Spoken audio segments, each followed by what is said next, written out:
Welcome, everyone. I'm Laura DeFranco, the CEO of Brave Healer Productions, where we have a mission to wake the world up to what's possible for healing, one brave word at a time. And here today to help me with that mission are a couple of the amazing authors of a new book that we have coming out. This one is called Hot Mess to Hot Mom: Transformational Tools for Thriving After Childbirth and Beyond. Before I introduce these amazing authors to you, huge thank you goes out to our lead author of this project, Tara De Leon. Tara, you had a big mission for this book. I love this topic. I love your mission, and I'm very grateful to you, for putting together an incredibly stellar group of experts who are speaking on these topics. Man, I wish I had this book when. This is one of those books, y'all. And I've got two adult children out in the world, and I think a lot about this book. And if I had had some of the information that is in this book, really, really big thank you for what you're doing here and for pulling these amazing people together. So one of them is Melissa Maxwell. She's got over 15 years of experience in holistic health and fitness coaching. She's the owner of Well by Melissa, where she teaches her clients how to rebalance their bodies and reclaim their health through intuitive nutrition, simple self-care, and mindful movement. And I also have Valerie Aeneas with me. She's the founder and owner of A Team Family Law, a family law focused law firm located in Annapolis, Maryland. Actually, we're all local today, y'all. We're all in the Maryland area, so we can have a fun Maryland chat today, too. Melissa, you're going to start the party off today. So tell us about this amazing chapter that you wrote. So thank you, Laura, for that great introduction. I wrote chapter 4, 42 Days for 42 Years, Simple Postpartum Rituals for Lifelong Health. And I was so excited to write this chapter because it was exactly what I needed. I needed this entire book too. And I came at this chapter from the contrast from my two pregnancies. And without going into a long story, like my why was in my first pregnancy, I totally destroyed my body postpartum by going right back into normal life and skipping the entire recovery piece. Whereas in my second pregnancy, I had the mindfulness and the education to then take care of myself in a completely different way. And I don't want everyone else to go through 5 years of studying Ayurveda and holistic health and postpartum correctional exercise and all of those things. But I simplified it into 3 principles in my chapter so that you can feel empowered to take care of yourself in a really, really simple way that comes from the traditions of Ayurveda that have been around for over 5,000 years. I read through your chapter and I just, I ached about your chapter. That is how I felt about your chapter. It was like this ache in my heart about wanting every mom to have this info. To you did such a beautiful job helping us understand how nourished we could feel. And for me, it was like, it was such a feels chapter for me. Um, what what do you want moms to know about this? Like, what's the most important piece if you were to share about that period of time? So I wrote about the first 6 weeks postpartum, and I found that there's just not a lot of information out there besides wear a diaper and keep everything clean. So I wanted to make sure that moms knew that really the most important part was the slowing down so that their body can be rejuvenated from the 9 months of growing a human, and then the, who knows, 2 to 2 hours to 48 hours of labor that they went through in childbirth. So Yeah. yeah, as someone who is not someone who likes to slow down, it was really important for me to get that across. Yep, you were speaking to, I think, a lot of women and many of us who were rushing back to work and recovery. What's that? Like we just you just get to this point, you have this agenda, you've got the to-do list, all the things. For so many reasons, I thank you for writing that chapter, and it's gonna change some lives. So thank you for being here and for sharing about this. Thank you so much for letting me write it. All right, Val, we're going to talk about your chapter, which is another really important topic for lots of other reasons, but tell us all about it. So I wrote chapter 15, and my chapter was essentially how to create an estate plan and why that's really important. For me, I find still, but especially once I had kids, and that's what really hit home, this overwhelming anxiety of just about everything, every single thing, and not knowing what to expect, how to prepare, what to do. And I was a lawyer, and I still felt that. I knew what I had to do, and I still felt that. And when I started my practice and I was really thinking about it, and my firm is literally about family law, I believed that people, if they had the answers, that anxiety could maybe be stifled a little bit, not having to sit there and worry about what that means. The problem is that people don't understand the topic, and it's so overwhelming, and it's morbid, and it's scary, and nobody wants to have those conversations. But what ends up leaving behind is this angst of, well, what would happen? And for me, it was in the middle of the night. It'd be like 2 a.m. doing a night feed, and it was like, oh no, who's going to do this? And it was so incredibly overwhelming for somebody with that knowledge. And so my purpose, my why is, here's the information. It doesn't have to be scary. All we're doing is creating a plan. All we're doing is talking about if that were to happen, not tomorrow something happening, hopefully in a very, very long time where you don't have little babies and you're concerned about it.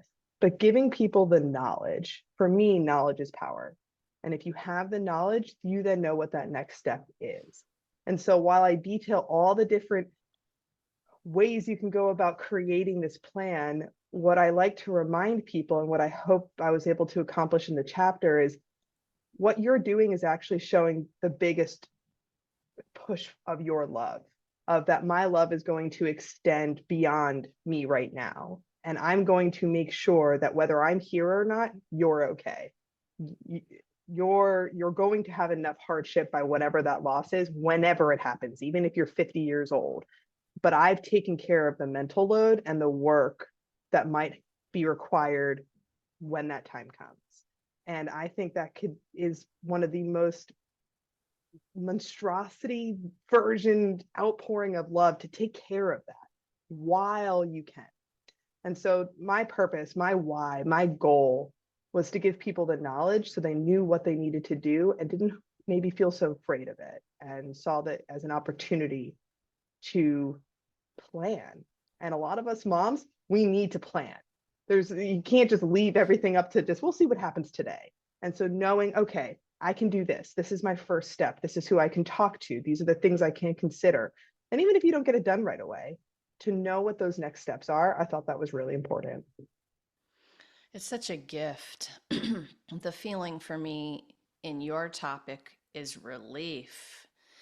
There, you know, it wasn't so much scary for me, but the overwhelm was real for sure. You hit it on that one. So Mhm. the relief feeling was so huge. So I will encourage all of you to plan like that, to think ahead in these topics. And the other thing I was hoping that you would touch on is, I mean, some new families, they aren't even, this isn't even on the radar, not to mention the overwhelm, the scariness, all the other things that when Sure. you do start to think of it come up. But what about not even being on the radar? You are giving us such a gift. What's the most important thing about this that you want people to know? That my number one is that estate planning isn't something you do when you're older. There's this notion that, well, I'll take care of that when I'm elderly, when I've retired. That's not the time to do that. The time to do that is when you're young, when you can plan ahead, when you want a future, and when you're thinking about that future and all the things that come into it. And so my biggest takeaway is read the chapter. You now have that basic knowledge that this world exists, that you maybe didn't even consider, well, why would I need that right now? I'm 30 years old. You may not. That's the point. The point is to not need it. But when you do need it, you want it to be done. And so I hope that when people read this chapter, they first just learn that this exists, that it is relevant no matter how old you are, and probably more relevant when you are younger, when you are with it, when you do have kids, and when you are trying to plan. That's what I hope people take away from this more than anything. Yeah, awesome. All right, let's continue this with a little different twist. And Val, I'm going to stick with you for this question first.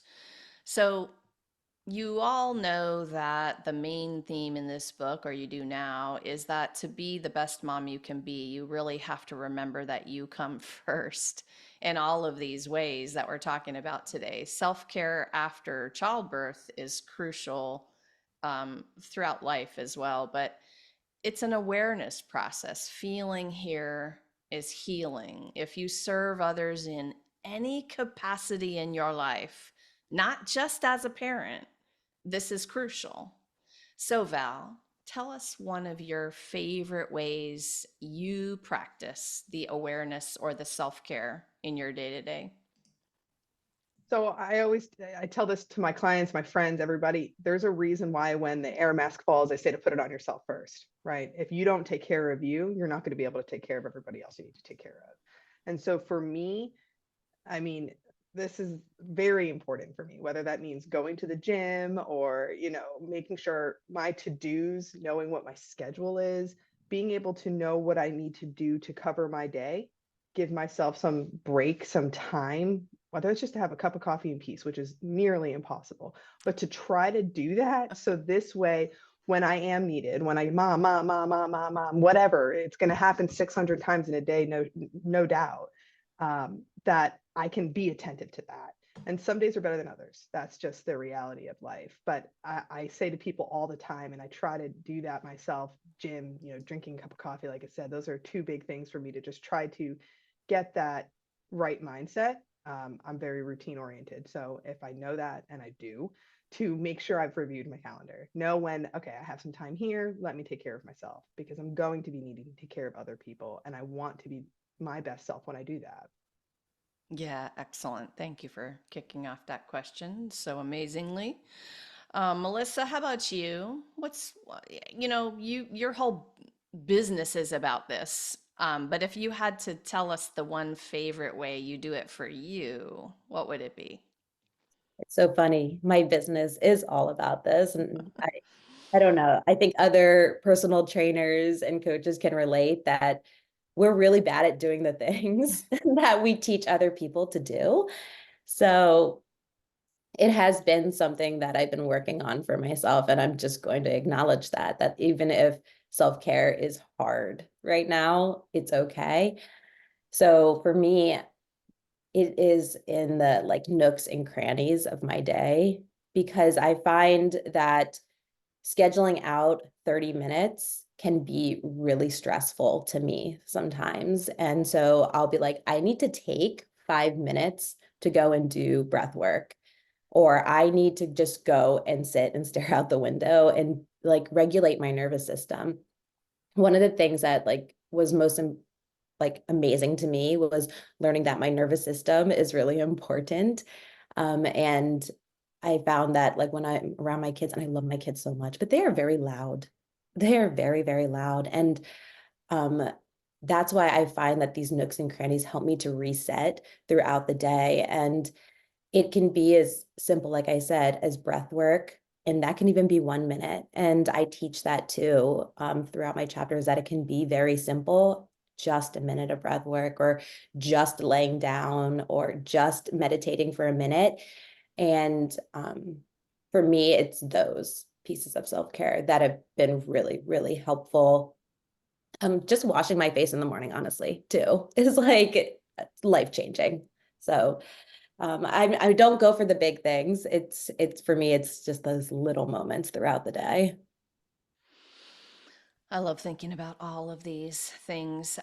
There's so many. And of course, either of you could have listed, I don't know, 100 different things you might reach for. I think one thing to remember for everybody is sometimes it changes, right? One day you might need something different.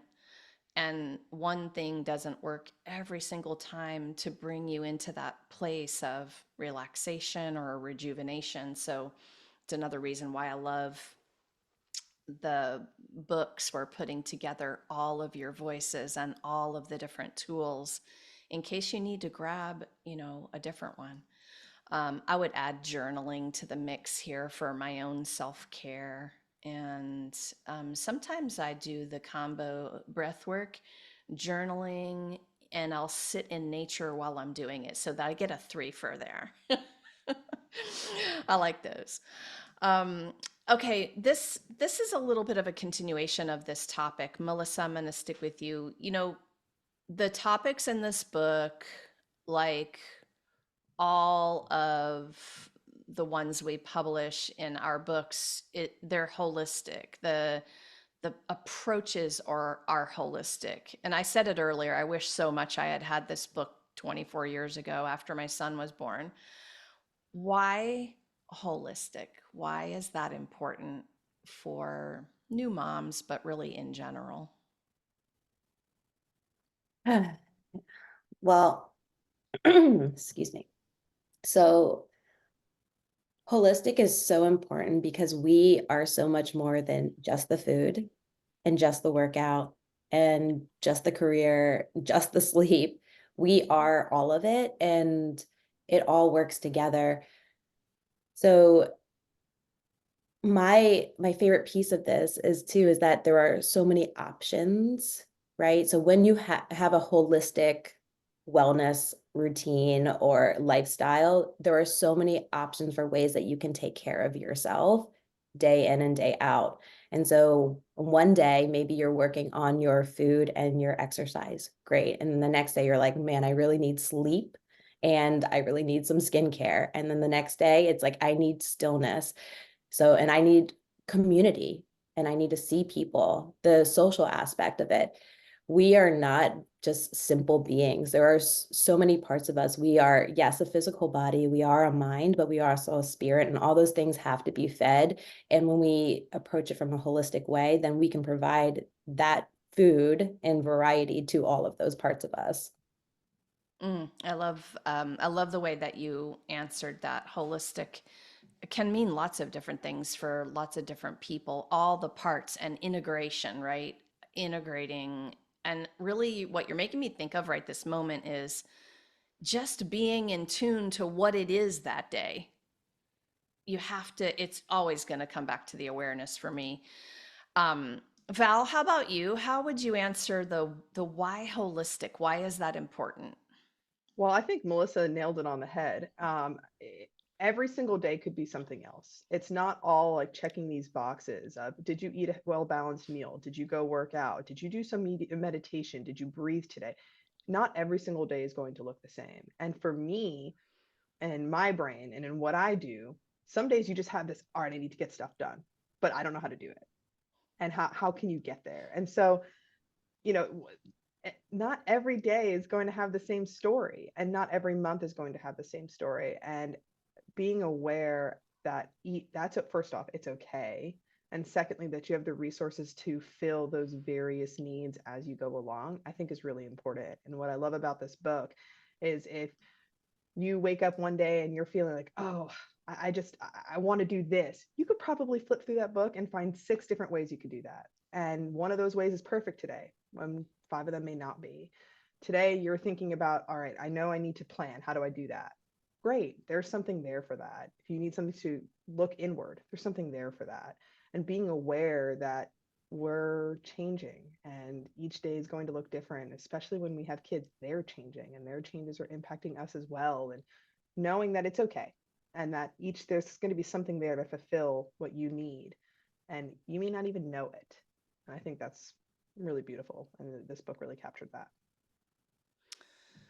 So it was mentioned just a few minutes ago, and I love that Melissa brought up community, and it's really how I want to wrap up today talking about this particular subject. I mean, the book itself is a powerful community of authors and experts and moms and people who really care about our reader, your well-being and living that best life. But to me, community has been the difference between success and failure as a mom, a business owner, or just life in general, right? So, Val, tell me about your community and what it has meant to you.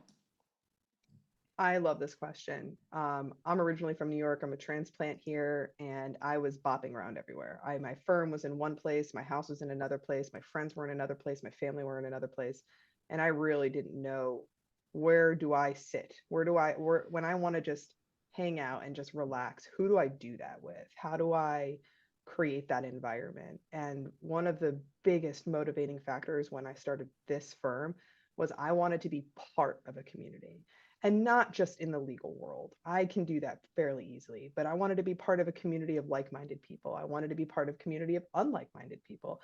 I wanted to know that if I wanted to go sit in this coffee shop, I knew that coffee shop, that I might see a familiar face, that I had friends that became family, so to speak, that I can bring all my kids to. And that was super challenging for me, not really having this home base, so to speak. And so in the last couple of years, I've spent a lot of time, you know, the St. Patrick's Day parade in Annapolis. We now go every year. My office is right there. And we have everybody come have fun and do that. Participating in different organizations, finding my people and feeling like I belong somewhere when I know the side roads, though I have no spatial intelligence and frankly use Google Maps to even get home every single day from the office.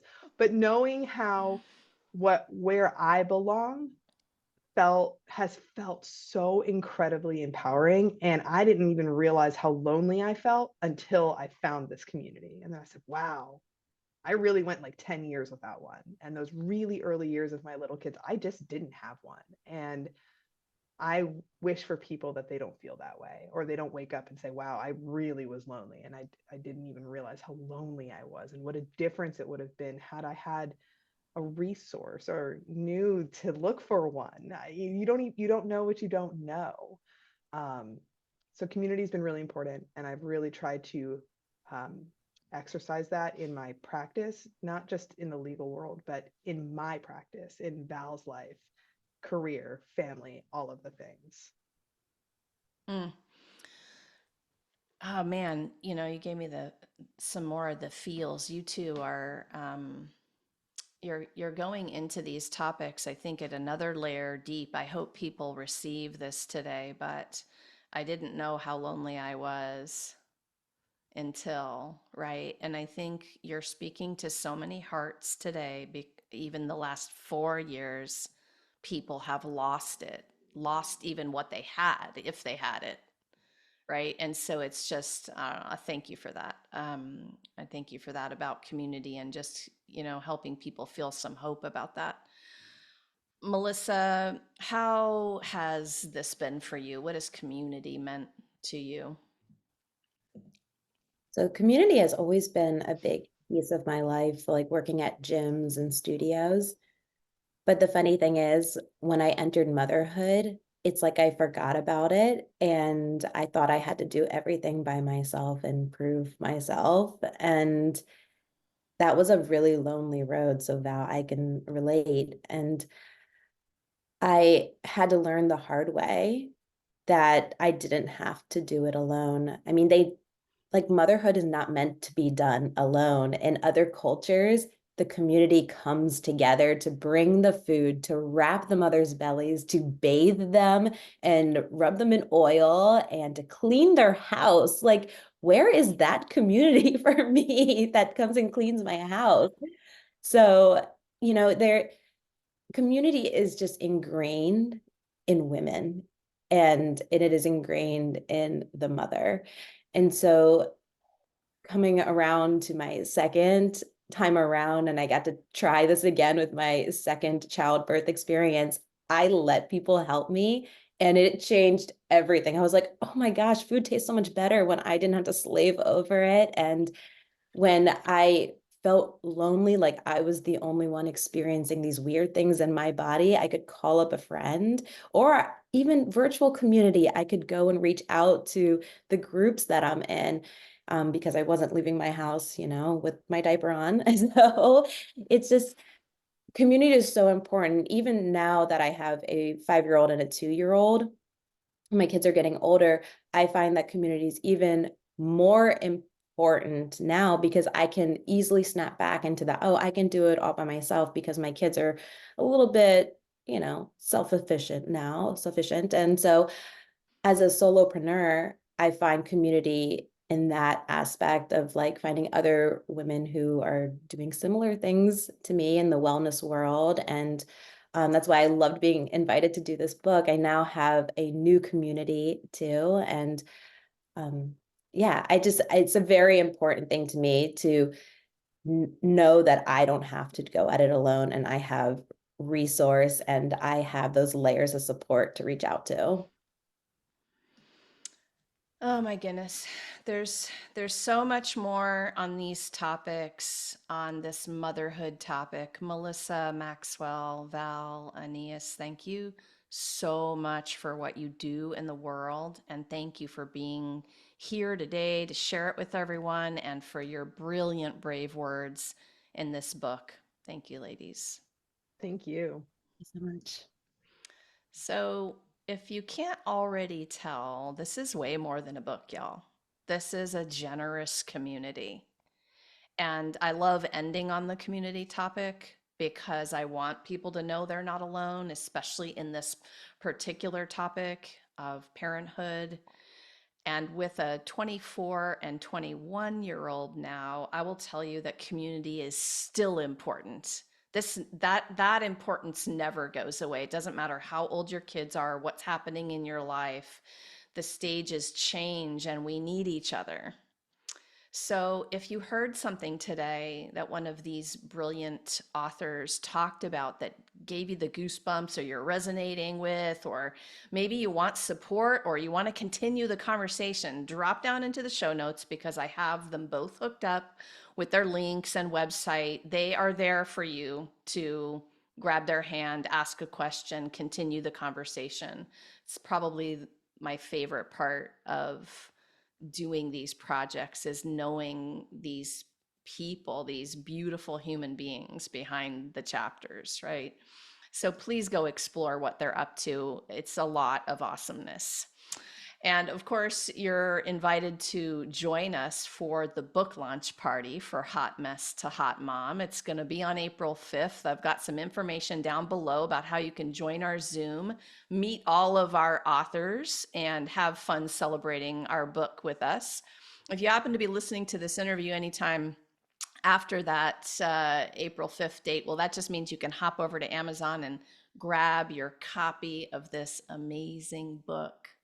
And lastly, everyone, remember, your words change the world when you're brave enough to share them. So it is time to be brave. See you next time, everyone.